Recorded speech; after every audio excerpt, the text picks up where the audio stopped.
काशीनाथ घाणेकर नाट्यगृहात आयोजित जनता दरबारास जनतेचा उत्स्फूर्त प्रतिसाद। राज्याचे वनमंत्री गणेश नाईक यांच्या अध्यक्षतेखाली आज ठाण्यातील काशीनाथ घाणेकर नाट्यगृहात जनता दरबार पार पडला। या जनता दरबारात नागरिकांनी विविध समस्यांवर आधारित 345हून अधिक निवेदने सादर केली। वनमंत्री नाईक यांनी शक्य असलेल्या निवेदनांवर तात्काळ कार्यवाही करण्याचे निर्देश संबंधित अधिकाऱ्यांना दूरध्वनीद्वारे संपर्क साधून अथवा प्रत्यक्ष सूचना देऊन दिली। उर्वरित निवेदनांवर निश्चित कालमर्यादेत कार्यवाही केली जाईल आणि त्याबाबत पुढील जनता दरबारात अर्जदारांना माहिती दिली जाईल असे त्यांनी सांगितले। या जनता दरबाराला माजी खासदार डॉक्टर संजीव नाईक, संजय वाघुले, आमदार संजय डावखरे, मनोहर डुमरे, नारायण पवार यांच्यासह विविध शासकीय आणि निमशासकीय विभागांचे वरिष्ठ अधिकारी उपस्थित होते। आजच्या जनता दरबारात नागरिकांनी विशेषतः पाणी टंचाई, रस्ता रुंदीकरणामुळे झालेले अन्याय आणि झोपडपट्टी पुनर्वसन योजनांमधील गैरव्यवहार यांसारख्या समस्यांवर भर दिला। झोपडपट्टी पुनर्वसन योजनेत मूळ झोपडी धारकांच्या नावाऐवजी इतरांची नावे समाविष्ट केल्याच्या तक्रारी झोपडी धारकांनी मांडल्या। रस्ता रुंदीकरणामुळे बाधित झालेल्या अनेक नागरिकांना अद्याप घरे व दुकाने न मिळाल्याने त्यांनी आपल्या व्यथा व्यक्त केल्या। विविध भागातील पाणी टंचाईमुळे त्रस्त नागरिकांनी सुरळीत पाणी पुरवठ्यासाठी निवेदने सादर केली। या पार्श्वभूमीवर वनमंत्री नाईक यांनी रस्ता रुंदीकरण बाधितांना लवकरात लवकर न्याय देण्याची सूचना महापालिका अधिकाऱ्यांना केली। तसेच पाणी पुरवठा सुरळीत करण्यासाठी तातडीने उपाययोजना करण्याचे निर्देशही त्यांनी दिले। सर्वसामान्य नागरिकांच्या जमिनी बळकावल्याच्या प्रकरणाची चौकशी करण्याचे आदेशही त्यांनी यावेळी दिले। बघा, बाब अशी आहे की जनसामान्यांच्या एकूण प्रयत्नांना मर्यादा असतात। ते एका परिस्थितीमध्ये नगरसेवकाला भेटतात, कुठल्या स्थायी समितीच्या माजी, आता इथं महापालिका अस्तित्वात नाही, सभापतीला भेटतात, परंतु काही ठिकाणी ते हतबल होतात आणि त्या लोकांच्या मनामध्ये असलेला जो क्रोध आहे, त्यांच्या मनातले असलेली निराशा आहे, तिचं परिवर्तन आशेमध्ये करून त्यांची निराशा घालवून त्यांना जीवन जगण्याकरता निश्चितपणे एक प्रकारचं प्रेरणा देऊन त्यासाठीच हा जनता दरबार आहे। हा जनतेच्या दरबारामध्ये मंत्री आता ह्या ठिकाणी आलेल्या 100% प्रकरणं ही यशस्वीरित्या हाताळली जातील असा दावा मी करत नाही। परंतु आता आम्ही पालघर जिल्ह्यामध्ये पहिला दरबार घेतला, त्यामध्ये जवळजवळ 800-900 निवेदनांनी त्याच्यातला 80% निवेदनाचा निपटारा झाला आणि नवी मुंबईमध्ये तीच परिस्थिती, ठाण्यामध्ये सुद्धा पहिला दरबार झाला। त्या अनुषंगानं मी 80% नाही पण 60% साधारणपणे त्याच्यात यश मिळाले। लोक येऊन इथं आमची कामं झाली म्हणून त्या ठिकाणी बिचारे कोणी शाल आणतो, कोणी फुलं आणतो। खरं म्हणजे ती शाल फुलं हे काय आम्ही घेण्याकरता आम्ही इथे नाही आलो, ते अनेक ते काम लोकांचं केलं, एका उपकार नाही केले, हा कर्तव्याचा भाग होता। परंतु निश्चितपणे लोकांना दिलासा मिळण्याकरता हा दरबार हा एक मार्ग आहे असं माझं मत आहे। महाराष्ट्रातील भगिनींना आधार देणारी राज्य शासनाची मुख्यमंत्री माझी लाडकी बहीण योजना। या योजनेअंतर्गत अल्प उत्पन्न गटातील 21 ते 65 वयोगटाच्या भगिनींना मिळणार दरमहा 1500 रुपयांची मदत। अर्ज करण्यासाठी 31 ऑगस्ट 2024 पर्यंत मुदतवाढ। कुटुंबाचं वार्षिक उत्पन्न 2.5 लाख रुपयांपेक्षा कमी असलेल्या महिला पात्र। कुटुंबाकडे पिवळं किंवा केसरी रेशन कार्ड असल्यास उत्पन्नाचा दाखला आवश्यक नाही। पांढरं रेशन कार्ड असेल किंवा रेशन कार्ड नसेल तर कुटुंबाचं वार्षिक उत्पन्न 2.5 लाखांपेक्षा कमी असल्याचा दाखला आवश्यक। योजनेसाठीचा ऑनलाईन अर्ज नारी शक्ती दूत ॲप वरून किंवा पोर्टलवर भरता येईल। ज्या भगिनींना ऑनलाईन अर्ज भरता येत नसेल त्यांच्यासाठी अंगणवाडी, ग्रामपंचायत, वॉर्ड ऑफिस, सेतू सुविधा केंद्रामध्ये किंवा आशाताई बचत गटाच्या CRP यांची मदत उपलब्ध। आता आपल्याला अभिमानानं म्हणता येईल, सुखी आणि सुरक्षित आहे माझी लाडकी बहीण।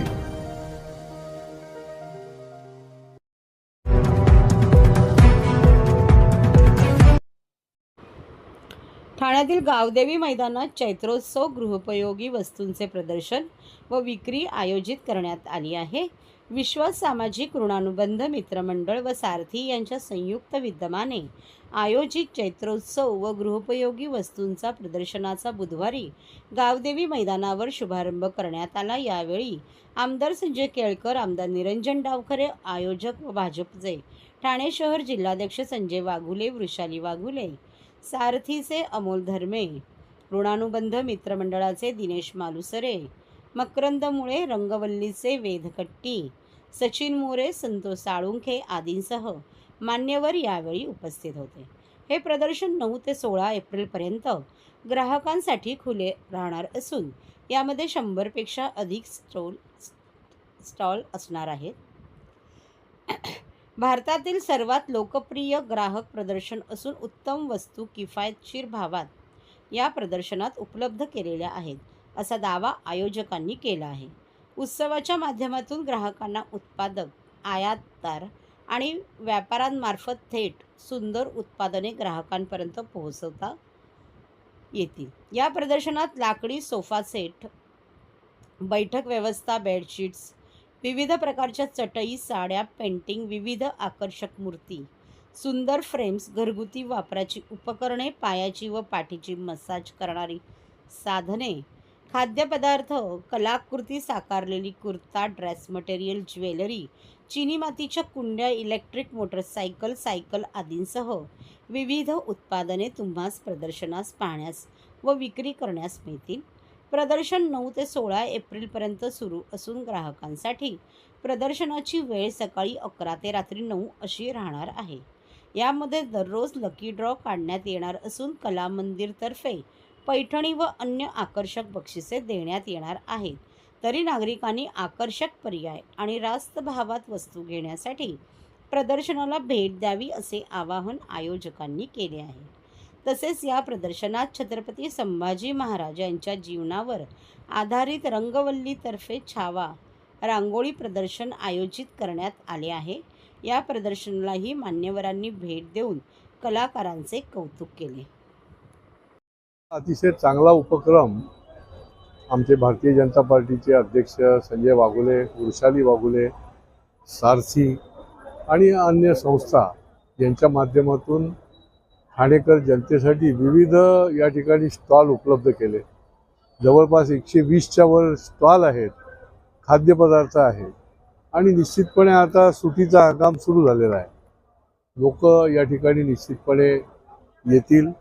त्याचबरोबर अतिशय स्तुत्य असा देखील उपक्रम या ठिकाणी केलाय। वेद याच्या माध्यमातून, रंगवल्ली संस्थेच्या माध्यमातून छत्रपती संभाजी महाराजांच्या जीवनावर आधारित रांगोळी प्रदर्शन, हे तर मी म्हणेन की या शहरामधल्या प्रत्येक तरुणाने बघितलं पाहिजे। त्याच्यामध्ये पूर्ण त्यांचा किती ते धर्मरक्षक होते, किती प्रकारचा त्याग त्यांनी केला, हे त्याच्या प्रदर्शनाच्या माध्यमातून आणि आमच्या या कलाकारांनी अतिशय वंडरफुल, ज्याला म्हणता येईल कमी वेळेमध्ये उत्कृष्ट असं रेखाटन केलेलं आपल्याला या ठिकाणी बघायला मिळते। हे देखील प्रदर्शन चांगलं आहे। मी ठाणेकरांना आवाहन करेन की या सगळ्या वस्तूंच्या स्टॉलच्या बरोबरच या प्रदर्शनाला देखील आपण भेट द्या। छत्रपती संभाजी महाराज हे आपलं दैवत आहे आणि अवश्य या रांगोळी प्रदर्शनाच्या माध्यमातून देखील हा पुन्हा एकदा जो प्रेरणादायी इतिहास आहे, हा देखील या ठिकाणी त्यांनी जिवंत केलेला आहे, तो देखील आवश्यक आहे। ची सुरुवात झालेली आहे। माननीय वाघुले साहेब आहेत, यांच्या पुढाकाराने हा कार्यक्रम या इकडे ठाण्यामध्ये आयोजित केलेला आहे। वृषालीताई वाघुले आणि सर्व त्यांच्या टीमने अतिशय सुंदर पद्धतीचं आयोजन या इकडे केलेलं आहे।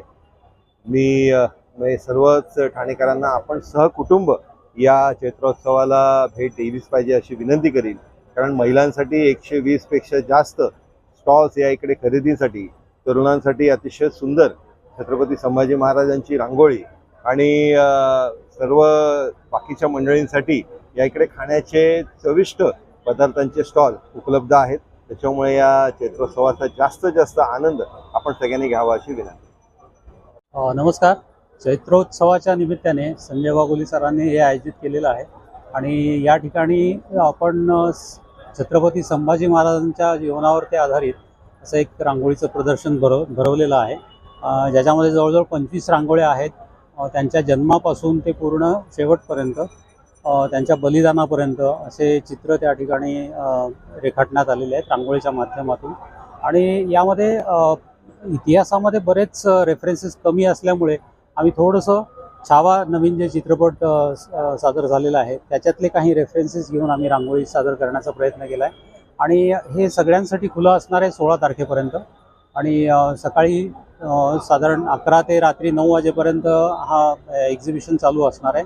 लोकांनी या ठिकाणी येऊन या विषयावरती माहिती करून घ्यावं आणि छत्रपती संभाजी महाराजांवरती छावा या विषयावरतीची रांगोळी प्रदर्शन भरवलेलं आहे, त्याचा आनंद घ्यावा आणि माहिती करून घ्यावी त्याबद्दल हेच आवाहन करेन मी सगळ्यांसाठी.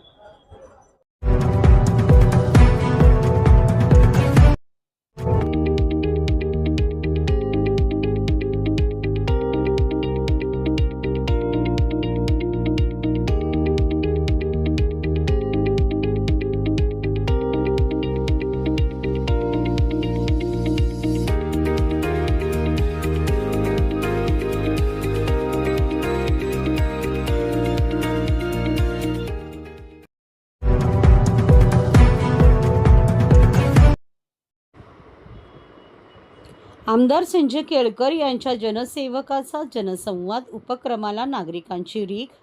ठाण्याचे आमदार संजय केळकर हे दर सोमवारी आणि शुक्रवारी नागरिकांच्या समस्या निवारण करण्यासाठी भाजपाच्या खोपट कार्यालयात उपस्थित असतात. आमदार केळकर यांनी आज शुक्रवारी खोपट येथील कार्यालयात नागरिकांच्या समस्या ऐकून घेतल्या. यावेळी आमदार निरंजन डावखरे, ठाणे जिल्हा हाऊसिंग फेडरेशनचे सीताराम राणे, परिवहन सदस्य विकास पाटील, सरचिटणीस सचिन पाटील, दीपक जाधव, महेश कदम, राजेश गाडे, दत्ता घाडगे उपस्थित होते. ठाणे महानगरपालिका अंतर्गत अतिक्रमणे, पाणी विषय, पोलीस स्टेशन तक्रारी, फसवणूक, शैक्षणिक विषय, ब्रह्माळा तलाव विषय, नोकरी विषय, सहकार क्षेत्रातील विषय, नाशिक येथील पोलीस सोसायटी विषय असे विविध विषयांवरील 50च्या वर निवेदने यावेळी प्राप्त झाली. आमदार केळकर यांनी भेटायला आलेल्या नागरिकांशी संवाद साधला, त्यांच्या अडचणी समस्या ऐकून घेतल्या व निवेदने स्वीकारली. यावेळी काही समस्यांचे निराकरण त्यांनी संबंधित अधिकाऱ्यांशी दूरध्वनीवरून बोलून तिथेच केले. आज नेहमीप्रमाणे जसं आम्ही सोमवारी बसतो तसं शुक्रवारी पण बसतो आणि अन्य वेळेला माझ्या संपर्क कार्यालयामध्ये मी 10 ते 12 लोकांसाठी उपलब्ध असतो. या आमदार भेटीलाच्या निमित्ताने, संवादाच्या निमित्ताने खूप लोक निरनिराळ्या भागातले, केवळ मतदारसंघातले नाही तर अगदी पालघर बोईसरपासून सुद्धा लोक येतात आणि त्यांच्या समस्यांचं ताबडतोब जेवढं निराकरण करता येईल ते देखील आम्ही करण्याचा प्रयत्न करतो आणि त्याचा फॉलोअपचा पण ठरवतो. म्हणजे जसं डॉक्टर फॉलोअपची वेळ ठरवत असतो, शेवटी त्यांचं दुखणं असतं. गरीब माणसाला कुठे ना कुठे ताकद देण्याची गरज असते. आमच्यासारख्या माणसाने एक फोन केला, पत्र दिलं तर त्याचं काही वेळेला काम पटकन होऊन पण जातं. आता आज तर उल्लेखनीय काम असं होतं की एका तरुणाला जवळजवळ 4 महिन्याचा पगारच दिला नव्हता त्यांच्या मालकाने आणि त्याच्यामुळे आणि त्याला कुठलाही काही रस्ता पण मिळत नव्हता की काय करावं आपण. पोलीस स्टेशनलाही कंप्लेंट देऊन असं काही या बाबतीमध्ये, कारण हा शेवटी मालक आणि नोकराचा प्रश्न. तर मालकाशी सौजन्याने सांगितल्यावर मालकच स्वतः आमच्या या कार्यालयामध्ये आला. त्याने चेक पण घेतला आणि चेक त्या तरुणाला दिला. अशी काही प्रॉब्लेम जे आहे ते उपलब्ध आपण असलो तर सुटत असतात आणि त्यामुळे हा केवळ दरबार नाही तर प्रश्न सुटण्याचा हा केंद्र पण आहे असं मला वाटतं. आणि त्या दृष्टीने याच्यापूर्वी देखील आम्ही देखील स्वतः लोकांना भेटायला जायचो आणि आजही जातो. निरनिराळ्या आमचा जो आमदार भेटीला हा जो उपक्रम आहे, असे 151 उपक्रम आम्ही केल्यामुळे जवळजवळ 45,000 लोकांशी आमचा संवाद झालेला आहे. त्यांच्या संकुलामध्ये जाऊन, त्यांच्या वस्तीमध्ये जाऊन त्यातही त्यांची जे समस्या असतात ते त्या ठिकाणी सांगत असतात. म्हणजे आपल्याकडे लोकांनी यावं आणि आपणही लोकांकडे जावं यातूनच लोकप्रतिनिधी आणि जनतेचं नातं आणि त्यांची नाळ ही जोडली जाते आणि सामूहिक प्रयत्नातून प्रश्न सुटत असतो.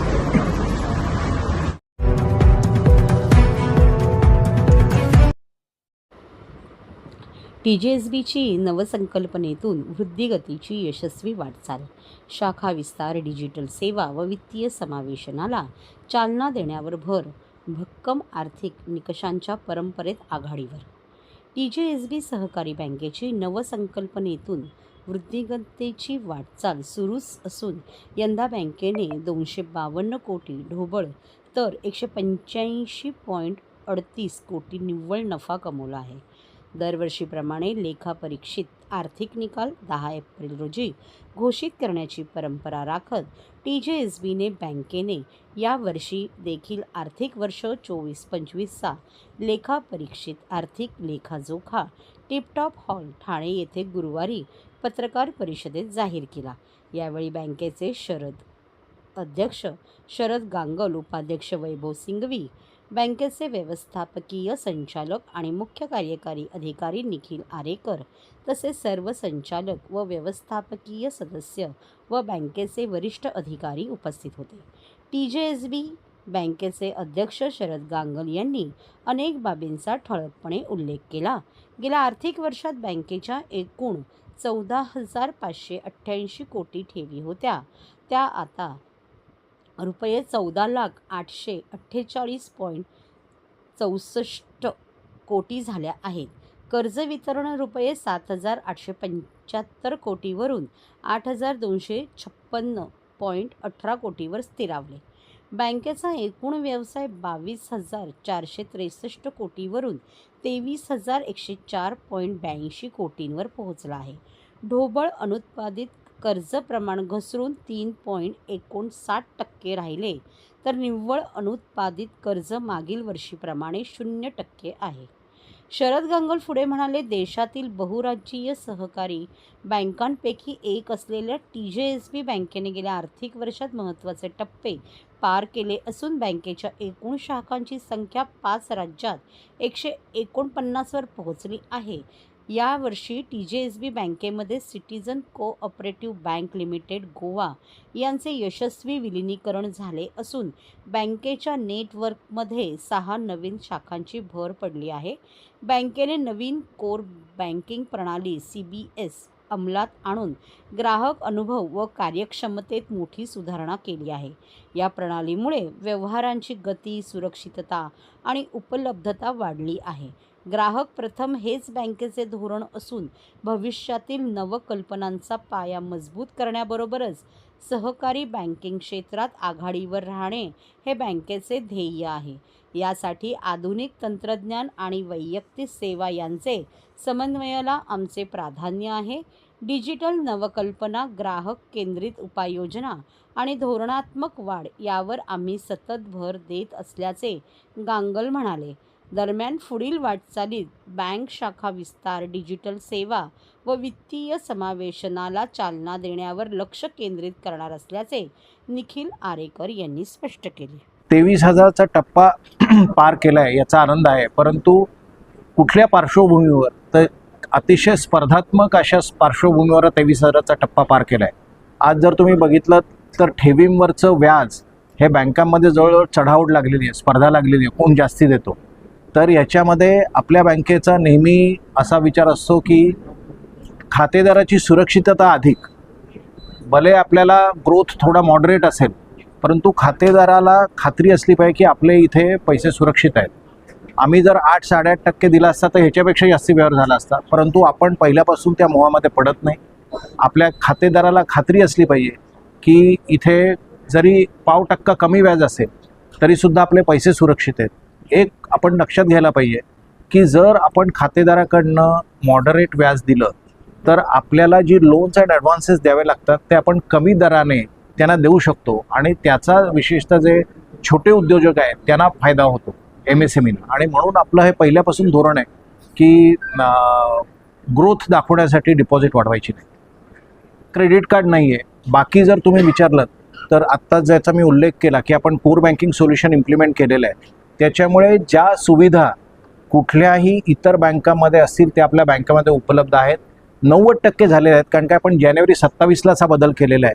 येणाऱ्या 2-3 महिन्यामध्ये आपण ज्या सुविधा सगळ्या इतर प्रायव्हेट मल्टीनॅशनल नॅशनलाइज बँकेमध्ये मिळतात ते आपल्या बँकेमध्ये मिळायला लागतात. एक कारण म्हणजे की आपण यावर्षी जे नवीन प्रणाली इम्प्लिमेंट केली कोर बँकिंग सोल्युशन, त्याचं डिप्रिसिएशनचं आलेलं आहे. त्याचबरोबर आपण 5 नवीन ब्रँचेस उघडल्या. त्याचबरोबर आपण गोव्याला बँक टेकओव्हर केली आणि त्याचे खर्च हे पहिले 2-3 वर्ष असतात त्याच्यामुळे. पण तुम्ही मला बरं झालं तुम्ही प्रश्न विचारलात. तुम्ही मला विचाराल तर हे आपल्याला सरप्राईज आहे का? सरप्राईज नाही. आपण जेवढा बजेट केलं होतं तेवढा प्रॉफिट आपल्याला झालेला आहे, कारण आपण हा सगळा खर्च गृहीत धरलेला होता. त्यामुळे ती चिंता करायची अजिबात गरज नाही. त्यांच्या 6 ब्रँचेस होत्या आणि ती बँक ज्याला SF म्हणतात, सुपरवायझरी ॲक्शन फ्रेमवर्क, त्याच्याखाली होती. आणि त्यामुळे मग त्यांनी ठरवलं की आपण कोणीतरी मर्ज होईल, अशा बँकेमध्ये मर्ज व्हावं. आपण तिथल्या सगळ्या, सांगायला आनंद होतो की एकही एम्प्लॉईची आपण नोकरी घालवली नाही. सगळ्या एम्प्लॉईजना आपण ॲब्सॉर्ब केलं आणि ते पहिल्यापासून आपलं धोरण आहे. आणि 160 कोटीचा व्यवहार आहे त्याचा. 12 ब्रँचेस गोव्यात, प्रत्येक तालुक्यामध्ये आपली ब्रँच आहे. 12 ब्रँचेस.